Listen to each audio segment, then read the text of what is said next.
শুভ সন্ধ্যায় সকলকে অভিনন্দন জানিয়ে আজকে কারকের দ্বিতীয় পর্ব শুরু করছি। সকলে ভালো আছো তো? কারক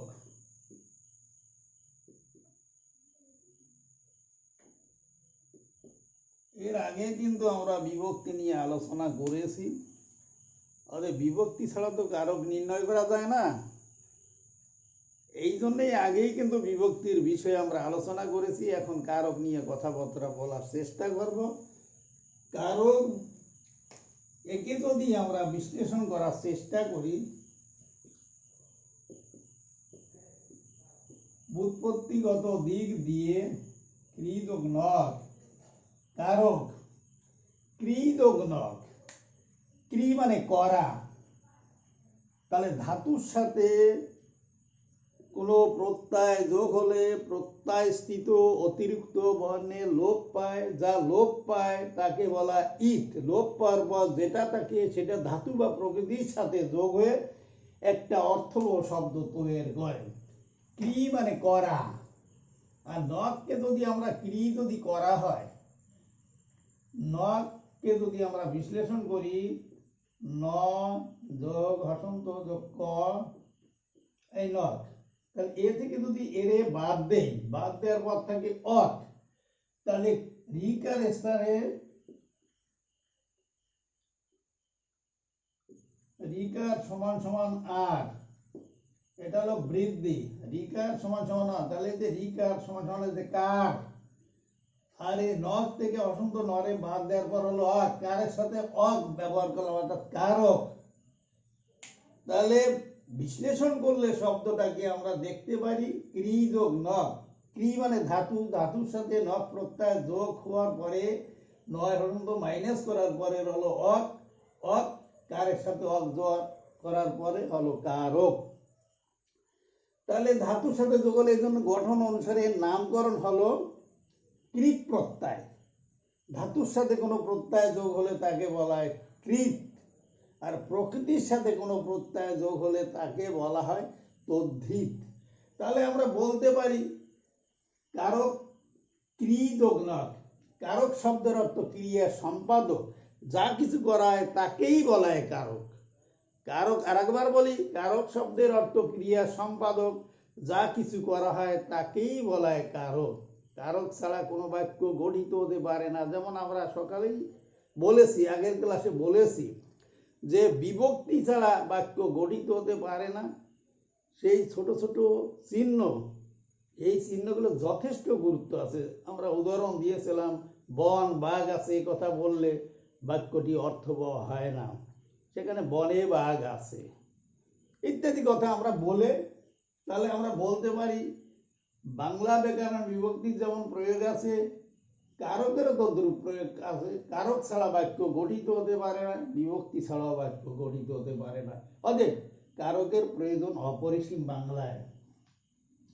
তাহলে আমরা বলতে পারি বাক্যের অন্তর্গত ক্রিয়াপদের সাথে অন্যান্য পদের যে সম্পর্ক হয় তাকে বলা হয় কারক। বাক্যের অন্তর্গত ক্রিয়াপদের সাথে অন্যান্য পদের যে সম্পর্ক স্থাপন করে তাকে বলা হয় কারক। আর অন্যান্য পদ বলতে আমরা কি বুঝি? অন্যান্য পদ বলতে এখানে সাধারণত বিশেষ্য এবং সর্বনাম পদকে বলা হয়। তাহলে আমরা সংজ্ঞাটা পরিপূর্ণভাবে বলতে পারি, বাক্যের অন্তর্গত বিশেষ্য সর্বনাম পদের সাথে ক্রিয়াপদের যে সম্পর্ক থাকে তাকে কারক বলে। তাহলে বুঝে তো আমরা কারক। যেমন আমরা উদাহরণ দিই, আমি বই পড়ি।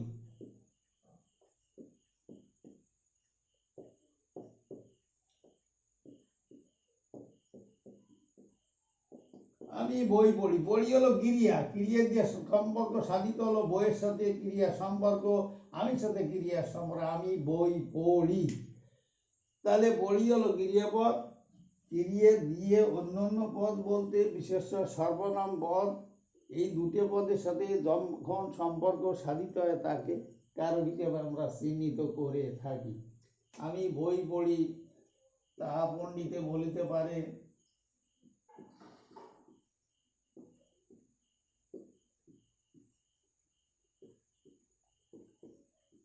পারে হলো গিরিয়া, বুঝছো? বা বলতে পারেও গিরিয়া, এটা বলতে পণ্ডিতে বলতে পারে। তাহলে পণ্ডিতের সাথে সম্পর্ক সাধিত হয়েছে, এটাই কারক।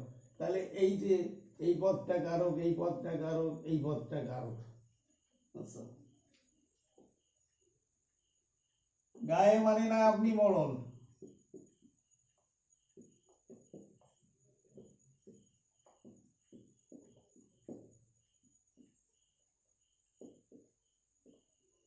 তাহলে গায়ে মানে না হলো ক্রিয়াপদ। তাহলে এই গায়ের সাথে সম্পর্ক সাধিত হয়েছে আপনি মরণ, আপনি সাথে সম্পর্ক সাধিত, মোড়লের সাথে সম্পর্ক সাধিত হয়েছে, গায়ে মানে না আপনি মোড়ল। তাকে একে আমরা তাহলে বলতে পারি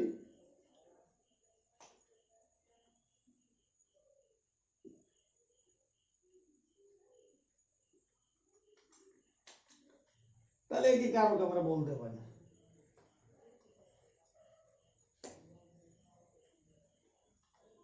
তাহলে কারক নির্ণয় করতে হলে কিছু উপকরণের দরকার। সেখানে ব্যক্তি থাকবে, সেখানে কাল থাকবে, সেখানে স্থান থাকবে। এই উপকরণগুলো ক্রিয়ার সাথে সম্পর্ক সাধিত হয়, তাকেই বলা হয় কারক। তাহলে বুঝেছো? এটুক তো বোঝায় সমস্যা নেই। কারক বলতে আমরা কি বুঝি, আমরা সংজ্ঞা করে বললাম। তাহলে কারক নিয়ে তো আমাদের মতান্তর আছে। কেউ বলে কারক 5 প্রকার। সম্প্রদান কারকটার অস্তিত্ব অনেকে স্বীকার করতে চান না। সম্প্রদান মানেই কর্মকারক, কারণ সেখানে আমরা যা কিছু দিয়ে থাকি মানুষের, সেখানে কিছু কামনা বাসনা নিশ্চয়ই থাকবে। যদি বলা হয় ভিক্ষুককে পয়সা দাও, তাহলে ভিক্ষুককে পয়সা তো আমি খালি খালি দিচ্ছি না, তার বিনিময়ে তো আমি কোনো কিছু আশা করি যে ভিক্ষুক আমাকে আশীর্বাদ করো, আমার ভালোবাসা নিয়ে যেন আমি শান্তিতে থাকতে পারি। তাহলে এখানে কামনা বাসনা আছে।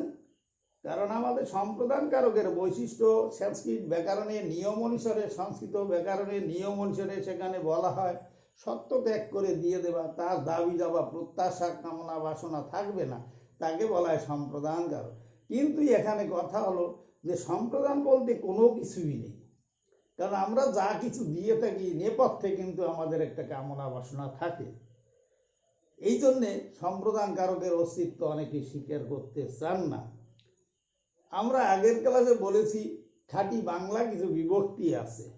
শূন্য, অ, এ, অ, তে, কে, রে, রা, এরা, র, এগুলো খাঁটি বাংলা বিভক্তি। এই খাঁটি বাংলা বিভক্তি দিয়েই আমরা কারক নির্ণয় করে থাকি। কিন্তু দেখা গেল কিছু কিছু জিনিস আমরা ব্যবহার করছি করণ কারকে, দ্বারা দিয়া কর্তৃক, অবদান কারকে, হতে, থেকে, সে, এই যে 6টা বিভক্তি, এইটা মোটামুটি খাঁটি বাংলা বিভক্তি নয়। একে বলা হয় অনুসর্গ বলা হয়, অব্যয় বলা হয়, আবার কারক অব্যয় বলা হয়, এটা বলা হয়ে থাকে। তাহলে আমরা যদি মনে করি তাহলে এই জিনিসগুলো দিয়ে আমরা কারক নির্ণয় করব না। কারণ ব্যাকরণের নিয়ম হলো কর্তৃকারকে প্রথমা বিভক্তি হবে, কর্মকারকে দ্বিতীয় বিভক্তি, করণ কারকে দ্বিতীয়, সম্প্রদান কারক দ্বিতীয়, অবদান কারকে পঞ্চম বিভক্তি, অধিকরণ কারকে সপ্তমী বিভক্তি হয়ে থাকে। ষষ্ঠী বিভক্তির জন্য কোনো নির্ধারিত কোনো কারক নেই, সর্বত্রই ওই ষষ্ঠী বিভক্তির পদচারণা।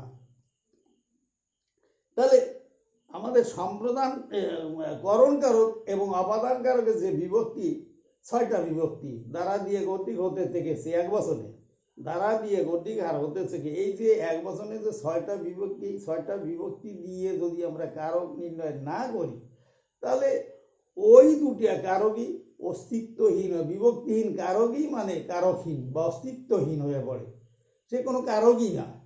তাহলে আমরা যদি মনে করি যে তাহলে বিভক্তি দিয়ে আমরা কেন কারক নির্ণয় করবো, বিভক্তি দিয়ে যদি কারক নির্ণয় না করি, যে ওই যে অনুসর্গ দিয়ে বা এই যাকে বলা হয় অব্যয় দিয়ে, কারক অব্যয় দিয়ে, এগুলো খাঁটি বাংলা বিভক্তি নয়। ওদের খাঁটি বাংলা বিভক্তি নয় বিধায় আমরা ওই দ্বারা দিয়ে কর্তৃকার, হতে, থেকে, সে, এইগুলো দিয়ে আমরা কেন কারক নির্ণয় করব। তাহলে ওইগুলো খাঁটি বাংলা বিভক্তি নয়। ওই অনুসর্গকে আমরা বাংলা ব্যাকরণে কারক নির্ণয়ের সুবিধার্থে অনুসর্গকে আমরা বিভক্তি হিসেবে ব্যবহার করে থাকি। তাহলে এক্ষেত্রে যদি আমরা এই অনুসর্গকে বিভক্তি হিসেবে ব্যবহার না করি তাহলে ওই দুটি কারক কিন্তু আসল। তাহলে কারক আমরা কয় প্রকার বলতে পারি? মূলত 3 প্রকার বলতে পারি: কর্তা, কর্ম আর অধিকরণ কারক। এই 3 প্রকার। আর আগে আমি বললাম যে সম্প্রদান কারকের যদি অস্তিত্ব আমরা স্বীকার না করি তাহলে আমরা কারক 5 প্রকার বলবো।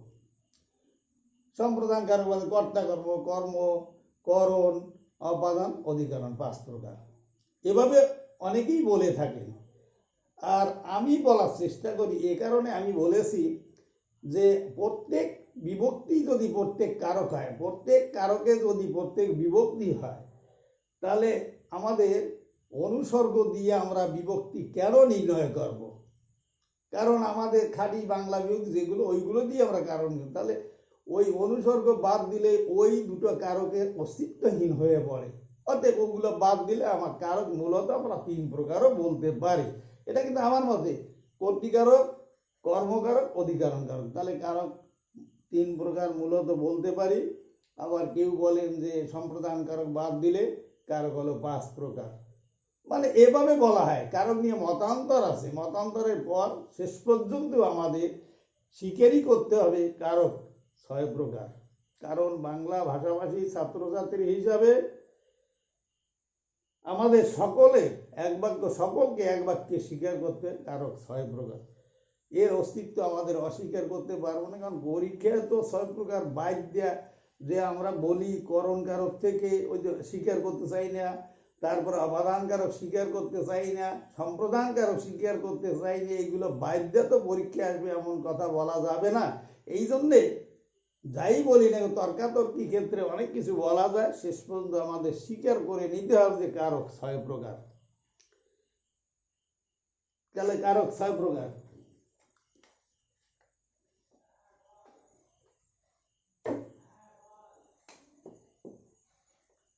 কারক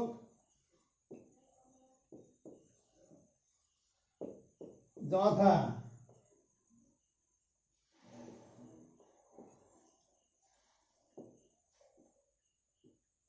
কারক 6 প্রকার। যথা 1 নাম্বার লেখো তোমরা কর্তৃকারক,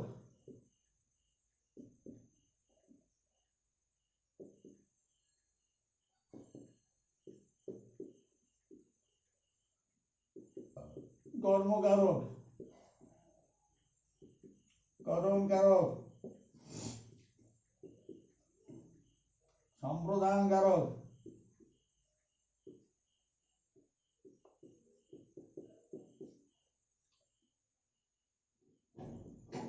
অপাদান কারক ও অধিকরণ কারক। অধিকরণ কারক। তাহলে এই 6 প্রকার নিয়ে আমরা আলোচনা করার চেষ্টা করব। তারপরে একটু কথা বলার আমার দরকার। এই 6 প্রকার তো আমরা সকলেই শেষ পর্যন্ত স্বীকার করে নিয়েছি, কিন্তু সম্বন্ধ পদ আর সম্বোধন পদ এই দুটো কারক নহে। কারণ ক্রিয়াপদের সাথে এর সম্পর্ক নেই বিধায় সম্বন্ধ পদ এবং সম্বোধন পদকে কারক হিসেবে আমরা চিহ্নিত করি না। কারণ এই দুটো পদকে যদি আমরা কারক হিসেবে ধরতাম বা চিহ্নিত করতাম তাহলে কারক 6 দিয়ে 8 প্রকার হতো। ক্রিয়াপদ আমাদের নিয়ম তো সংজ্ঞাত বাক্যের অন্তর্গত ক্রিয়াপদের সাথে অন্যান্য পদের যে সম্পর্ক তাকে কারক বলে। অন্যান্য পদ বলে বিশেষ সর্বনাম পদের যে সম্পর্ক তাকে বলা হয় কারক। অতএব এই দুটো পদের ক্রিয়াপদের সাথে সম্পর্ক নাই, একে কারক হিসেবে আমরা চিহ্নিত করতে পারলাম না। সেই হিসাবে কারক 6 প্রকার। 6 প্রকার নিয়েই আমরা আলোচনা করব। তাহলে এখন কথা কর্তৃকারক, কর্মকারক, করণ কারক, সম্প্রদান কারক, অপাদান কারক, অধিকরণ কারক। এখন করণ কারকে এই যে একটা মূর্ধন্যর ব্যবহার করেছি, আমরা জানি বাংলা ব্যাকরণ অর্থশব্দের নিয়ম আছে। এই নিয়মগুলো পরবর্তীতে আমি কোনো এক সময় আলোচনা করার চেষ্টা করব। তৎসম শব্দে রয়ের পরে মূর্ধন্য হয়। অধিকরণ দেখো আমরা মূর্ধন্য ব্যবহার করেছি, আরগুলো সমস্যা নেই এখানে। অধিকরণ আর হলো করণ কারক। তাহলে কারক নিয়ে আমাদের কথা বলতে হলে কিভাবে প্রশ্ন করলে কারকগুলো সহজে উদ্ধার করা যায় সে বিষয়ে আমরা একটু আলোচনা করার চেষ্টা করি। তাহলে কারক তো ছকের সাহায্যেও তো আমরা দেখাতে পারি। ছকের সাহায্যে আগে দেখি, তারপরে নিচে ছকের সাহায্য।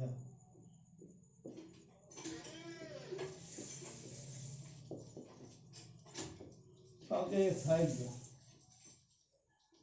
কারক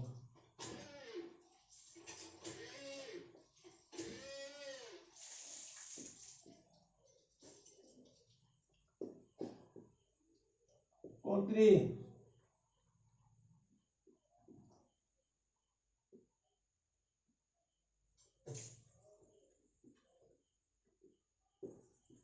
করণ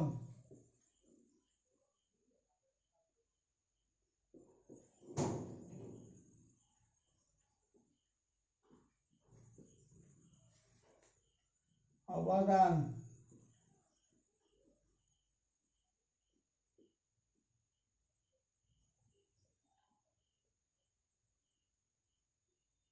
অধিকরণ কারক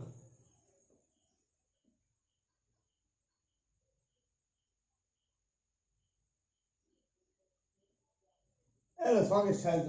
তাহলে কর্তৃ, কর্ম, করণ, সম্প্রদান, অপাদান, অধিকরণ কারক।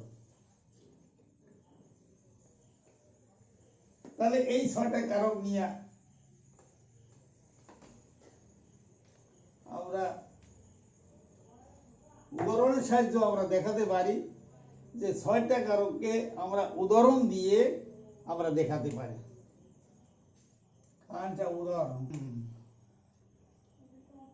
উদাহরণের সাহায্যে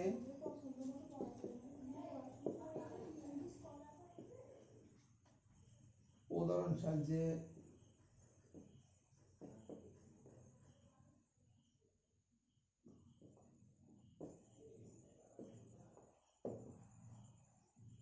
উদাহরণের সাহায্যে ছয়টি কারক বোঝাতে চাই।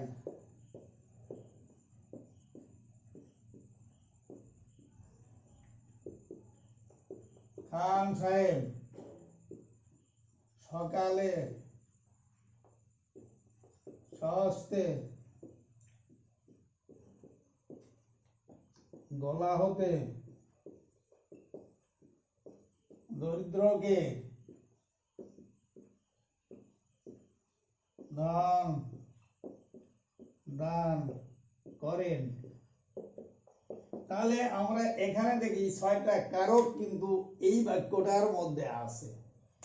খান সাহেব, কারণ এখানে কিভাবে প্রশ্ন করলে কারক নির্ণয় সহজে যায় আমরা প্রশ্ন করি। খান সাহেব কে বা কারা যে প্রশ্ন করলে যে উত্তর পাওয়া যায় সেটি হলো কর্তৃকারক। কে? খান সাহেব। কখন দিয়ে প্রশ্ন করলে, সময় দিয়ে প্রশ্ন করলে অধিকরণ কারক। সকালে। কখন? সকালে। খান সাহেব সকালে কখন? তাহলে কে বা কারাই দিয়ে প্রশ্ন হলো কর্তৃকারক। কোথায়, কখন, কিসে এসব দিয়ে প্রশ্ন করলো অধিকরণ কারক। স্বহস্তে, স্বহস্তের দ্বারা, কিসের দ্বারা? স্বহস্তের দ্বারা করণ কারক। গোলা হতে, কোথা হতে অপাদান কারক। পঞ্চমী বিভক্তি দরিদ্রকে, কাকে? দরিদ্রকে। তাহলে সম্প্রদান কারক চলতে কি দান করলেন? ধন দান করলেন। তাহলে 1 2 3 4 5 6টা কারক। একটা বাক্যকে বিশ্লেষণ করলে দেখা যায় যে এখানে 6টি কারকেরই পরিচয় পাওয়া যায়। প্রশ্ন যেভাবে করবা সেইভাবে কিন্তু কারক নির্ণয় করা হবে। ভুল প্রশ্ন করলে ভুল হয়ে যাবে। সঠিকভাবে প্রশ্ন করে যদি কারক নির্ণয় করার চেষ্টা করো, কারক 12 থেকে 13 আনি উদ্ধার করা যাবে। আর বাকি 3 4 আনি এটা মেধা, বুদ্ধি, কলা কৌশলের দ্বারা নির্ণয় করা সম্ভব। এই জন্যে প্রশ্ন করা আমাদের শেখার দরকার। ক্রিয়াকে প্রশ্ন করে কারক নির্ণয়ের ক্রিয়াকে প্রশ্ন করে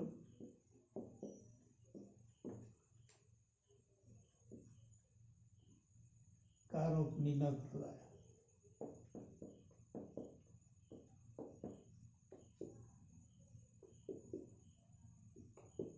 যায়।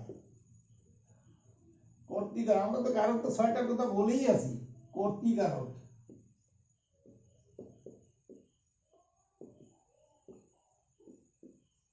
কে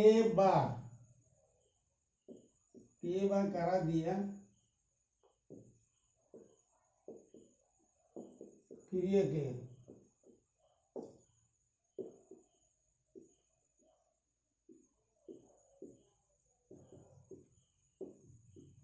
যে উত্তর পাওয়া যায়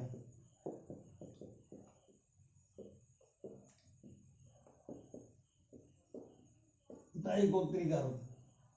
তাহলে ক্রিয়াকে আমাকে প্রশ্ন করতে হবে, তাই কর্তৃকারক। যেমন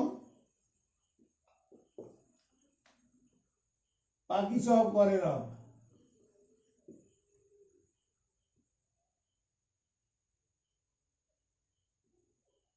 পাখি সব করে রব। তাহলে কে রব করে? পাখি রব করে। ছেলেরা মাঠে যায়,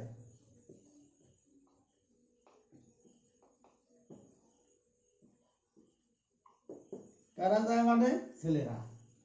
পাখি সব করে রব, কে রব করে? পাখি। তাহলে আমরা বললাম কে বা কারা দিয়ে ক্রিয়াকে প্রশ্ন করলে কর্তৃকারক পাওয়া যায়, কর্মকারক।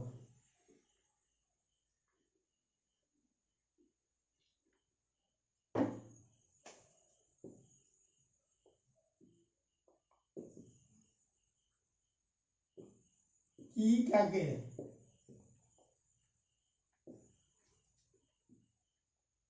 কি কাকে, কার, কাহার।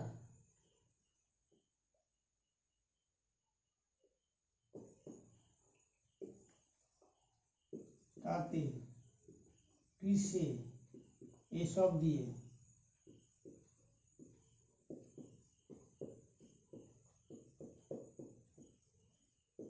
ক্রিয়াকে প্রশ্ন করলে যে উত্তর পাওয়া যায়। প্রশ্ন করলে যে উত্তর পাওয়া যায়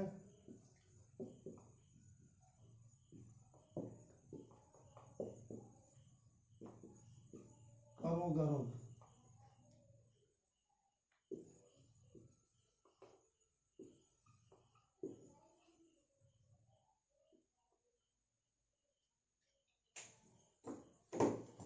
তাই কর্মকারক।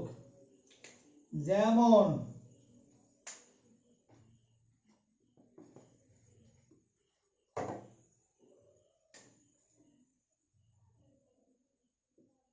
পুলিশকে ঘুষ দেয়,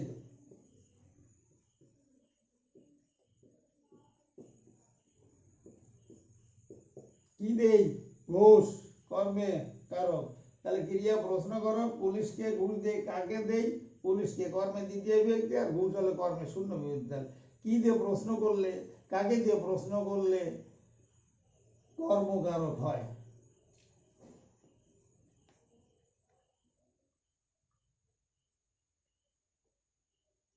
তাহলে এটা বুঝেছো? পুলিশকে ঘুষ দেই, রাজাকে খাজনা দেই, খাজনা দাও।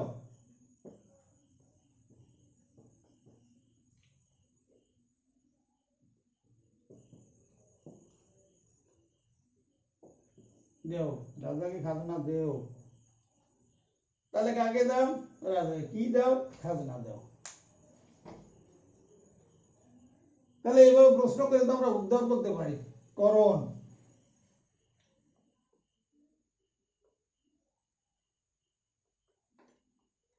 কিসের দ্বারা, কাহার দ্বারা, এইসব দিয়ে ক্রিয়াকে প্রশ্ন করলে করণ কারক। কিসের দ্বারা, কাহা দ্বারা, কাহা কর্তৃক,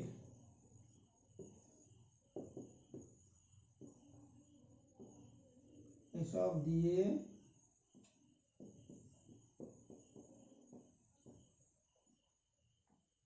প্রশ্ন করলে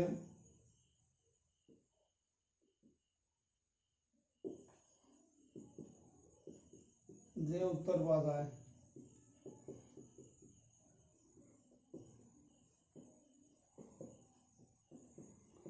তাই করণ কারক।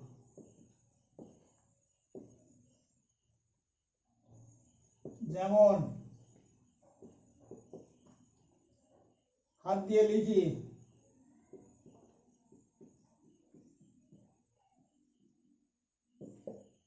কিসের দ্বারা লিখি? হাত দ্বারা। পা দিয়ে চলি, পা দ্বারা চলি,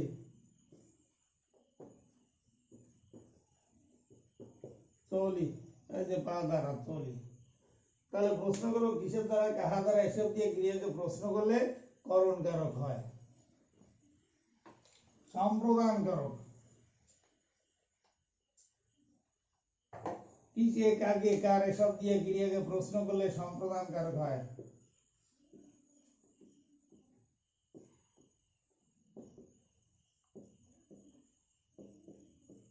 কিসে, কার, কাকে, এসব দিয়ে ক্রিয়াকে প্রশ্ন করলে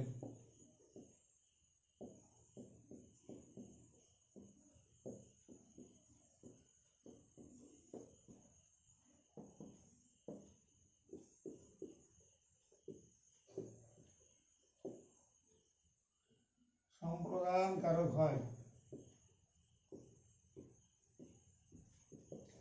যেমন জীবে দয়া করো,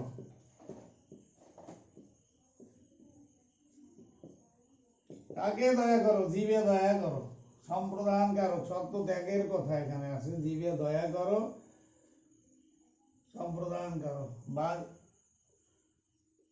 দেবতার ধন কে যায় ফিরে এলো, ধন কে যায়, দেবতা ধন কে যায় ফিরায়ে লয়ে, লয়ে, কার ধন? দেবতার ধন। তাহলে কিসে, কার, কাকে, এসব দিয়ে ক্রিয়াকে প্রশ্ন করলে যে উত্তর পাওয়া যায় তাই সম্প্রদান কারক। অপাদান কারক, কোথা হতে, কাহা হতে, কিসের হতে, সব দিয়ে ক্রিয়াকে প্রশ্ন করলে কোথা হতে অপাদান।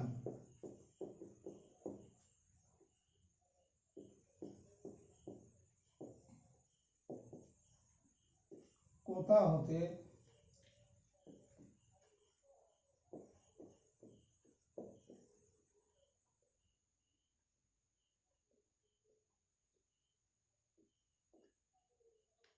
কোথা হতে, কাহা হতে, কিসের হতে,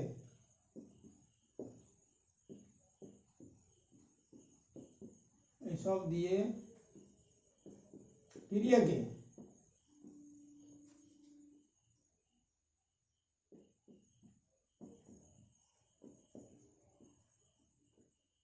প্রশ্ন করলে যে উত্তর পাওয়া যায়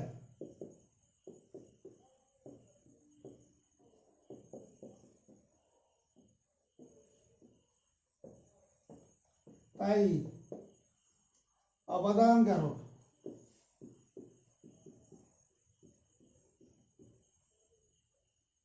যেমন আমরা উদাহরণ দেই, গাছ হতে ফল পড়ে,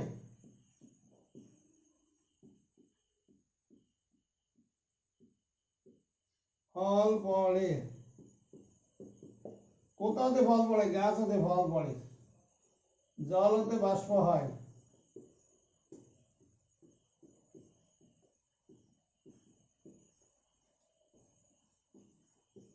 জল হতে, কোথা হতে বাষ্প হয়? জল হতে বাষ্প হয়। তাহলে আমরা বলতে কোথা হতে, কাহা হতে, কিসের হতে, এসব দিয়ে ক্রিয়াকে প্রশ্ন করলে যে উত্তর পাওয়া যায় তাই অপাদান কারক। যেমন গাছ হতে ফল পড়ে, জল হতে ফল পড়ে, কোথা হতে ফল পড়ে? গাছ হতে। জল হতে বাষ্প হয়, কোথা হতে বাষ্প হয়? জল হতে। অপাদান কারক। অপাদান কারক কোথায়, কিসে, কখন? না, অপাদান অধিকরণ কারক। অপাদান তো হয়েই গেল, অধিকরণ কারক। অধিকরণ কারক। অধিকরণ কোথাও, কোথায়, কিসে, কখন? কোথায়,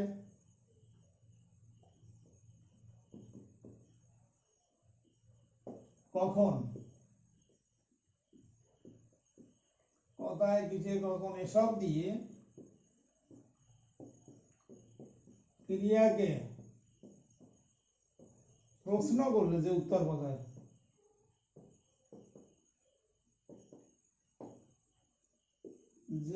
পাওয়া যায়,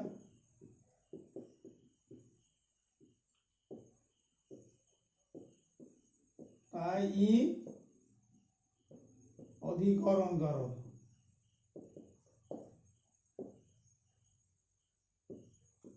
তাহলে কোথায় কিসে কখন এসব দিয়ে ক্রিয়াকে প্রশ্ন করলে যে উত্তর পাওয়া যায় তাই অধিকরণ কারক। কোথায় বনে বাঘ আছে, যেমন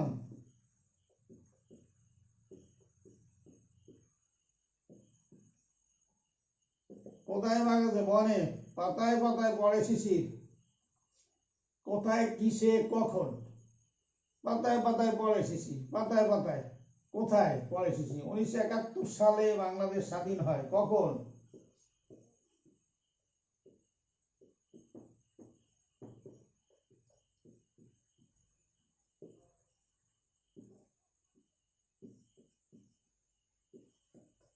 স্বাধীন হয়।